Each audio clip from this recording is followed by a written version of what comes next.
Lapor upacara detik-detik proklamasi dalam rangka peringatan hari ulang tahun ke-81 kemerdekaan Republik Indonesia tahun 2026. Siap, dimulai. Ayo. Selaku inspektur. Lapor upacara detik-detik proklamasi dalam rangka peringatan hari ulang tahun ke-81 kemerdekaan Republik Indonesia tahun 2026. Siap, dimulai. Ayo.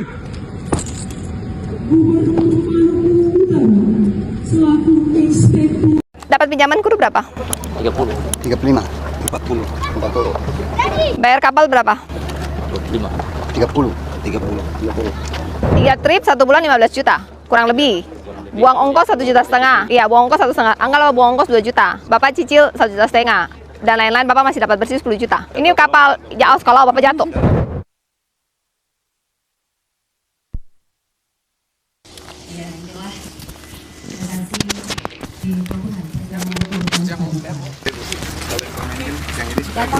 Bapak Ibu, seluruh nelayan juga yang sudah hadir, kami persilakan untuk dapat kembali lagi ke tempat duduk. Nelayan juga yang telah hadir pada siang hari ini. Assalamualaikum warahmatullahi wabarakatuh.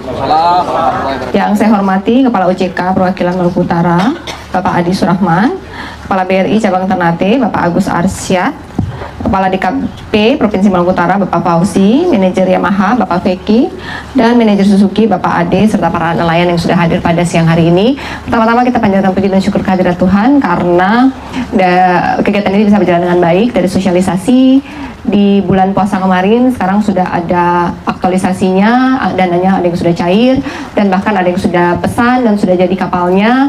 Dan hari ini sesuai janji kami, ketika kapal jadi, maka Pemprov Maluku Utara akan menyerahkan mesin kapal secara gratis, hibah kepada nelayan yang berhasil melewati seleksi di KUR BRI. Hanya saja kecepatan yang diharapkan tidak sesuai. Dari sosialisasi di bulan puasa kemarin, 700-an nelayan sudah melakukan pengajuan ke Bank BRI, dan sampai dengan hari ini yang diproses baru 30 sudah cair.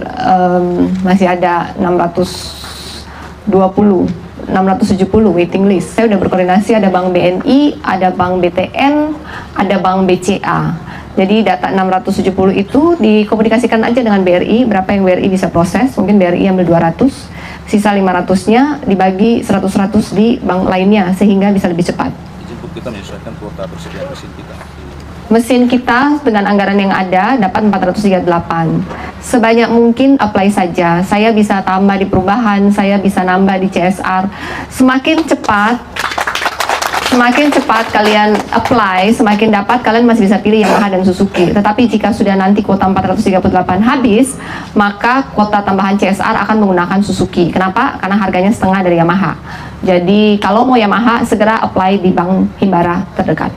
Dan koordinasi segera untuk bisa BRI, tolong pilih mau yang mana, sisa kita hibahkan ke BCA, BTN, dan BNI supaya progres ini bisa jelas. Ada apa yang mau dicurhatkan atau ada yang mau disampaikan atau sudah aman semua dan bisa diinfokan kepada yang sudah berhasil mendapatkan KUR, bisa sosialisasikan ke teman-temannya bahwa bukan janji, apply, jika setuju pesan, jika uangnya cair pesan, kapalnya ada dan mesinnya diserahkan. Jadi kalau yang mau silahkan melakukan hal yang sama. Jika ada yang mau menyampaikan pendapat, mic bisa diberikan kepada mereka. Jadi untuk yang kemarin audiensi dengan saya, untuk kapal-kapal yang katanya di atas 30 GT, itu sudah dilakukan pengukuran ulang ya? Ya, jadi kalau mau urus sendiri 17 juta, kalau mau diurus secara kolektif 7 juta, silahkan. 20-an nelayan sudah masuk ya.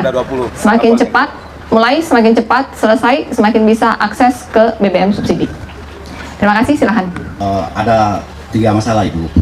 Pertama, masalah kependudukan terkait dengan KTP dan KK. Masalahnya apa?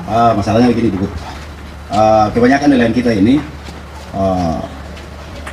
sudah beranak pinak di sini, tapi KTP-nya bukan KTP Ternate. Solusinya ganti KTP baru bisa. Iya, dan itu sudah kami lakukan. Sedang. Iya, sudah, bahkan sudah. Sudah. Iya. Jadi berarti bukan kendala lagi. Iya, sudah teratasi. Dan yang ada satu lagi, di KTP-nya itu tertulis menikah, di KK-nya juga menikah, tapi tidak ada kutipan akta nikahnya karena kawinnya itu rata-rata ini para nelayan ini kawin siri ini.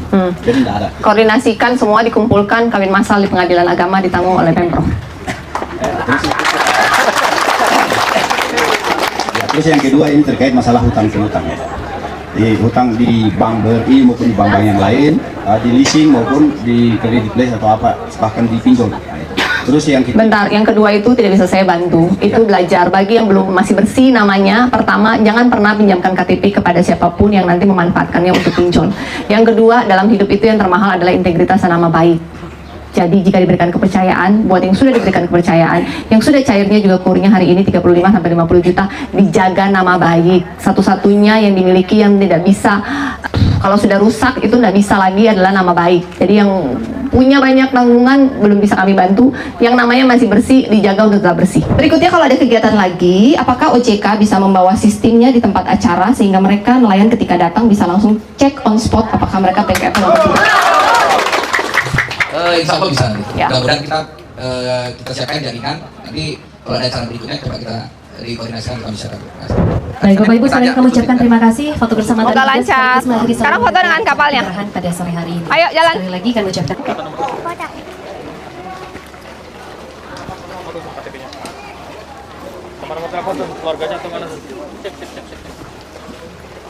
Ya.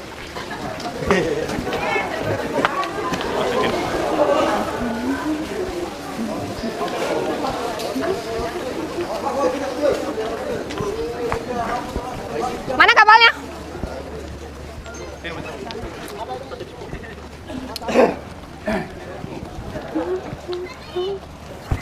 Ini lokasi galangannya beda-beda, ada yang pos Manado juga. Mana yang Manado? Nomor yang mana? Manado. Oh, ini Ternate. Iya, Harga berapa ini? 30 sama 35 Bu. 30 sampai 35 juta yang 3 GT. Iya, 2 GT ini Bu. Oh, ini 2 GT. Iya, 2 GT mesin bisa berapa banyak ikan? Eh, Rata-rata tuna atau? tuna Halo teman, jumpa bersama saya di Dunker 94 ya. Ini sangat keren teman. Siapa lagi kalau bukan Gubernur Maluku Utara, Ibu Shirley Juanda Laos ya. Beliau ini adalah sosok gubernur panutan sebenarnya. Ya, makanya di banyak kesempatan ya di media sosial banyak sekali yang iri dengan rakyat Maluku Utara karena mempunyai gubernur yang sesempurna itu, teman-teman. Sempurna ya karena beliau betul-betul merakyat, karena beliau betul-betul bekerja dengan hati, sosok ibu, sosok pemimpin yang dekat dengan masyarakat, komunikasi bagus ya, tidak sombong, tidak egois, dan banyak lagi teman-teman. Kita lihatlah intinya bahwa Ibu Shirley Juanda tidak memperkayakan diri sendiri teman-teman. Ya beda dengan gubernur-gubernur lainnya ya kan, yang ya ingin mempunyai agenda-agenda sendiri. Dan makanya saya katakan sosok Ibu Shirley ini adalah gubernur yang betul-betul memikirkan rakyatnya, gubernur yang betul-betul memikirkan rakyatnya, hingga ya per hari ini kita melihat bagaimana sosok Ibu Shirley Juanda ini kemudian dikagumi, ya masuk survei sebagai bakal capres ataupun cawapres 2029 ya kan. Dan ini kan membuat kebanggaan teman-teman ya, untuk masuk survei aja itu semua kebanggaan ya. Nggak semua kepala daerah masuk survei, nggak semua elit bahkan ketua-ketua partai aja kalah dengan Ibu Shirley teman-teman ya. Dan ini kan adalah sebuah hal yang sangat luar biasa. Makanya saya katakan bahwa Ibu Shirley ini layak menjadi gubernur, layak menjadi wakil menteri, bahkan wakil presiden teman-teman. Karena pemikiran, karena gaya komunikasi, karena perhatian beliau terhadap masyarakat kecil. Ya kan? Intinya adalah bagaimana Ibu Shirley perhatian terhadap masyarakat kecil. Dan ini sudah terbukti, beliau membangun rumah, membangun jembatan, membangun WC, membangun hal-hal dasar yang diperlukan oleh masyarakat, teman-teman. Dan inilah yang saya katakan bahwa Ibu Shirley Juanda ini adalah pemimpin yang paling top, paling luar biasa, paling berkelas ya. Di era digital seperti ini tentu ya sangat mudah kita mengakses informasi tentang seorang pemimpin, teman-teman. Dan Ibu Shirley adalah salah satu pemimpin yang mudah kita akses ya kan. Apa yang ia kerjakan ya, apa prestasinya, apa bagaimana komunikasinya dengan masyarakat itu bisa kita lihat di media sosial beliau. Bagaimana menurut kalian? Kita diskusi di kolom komentar ya.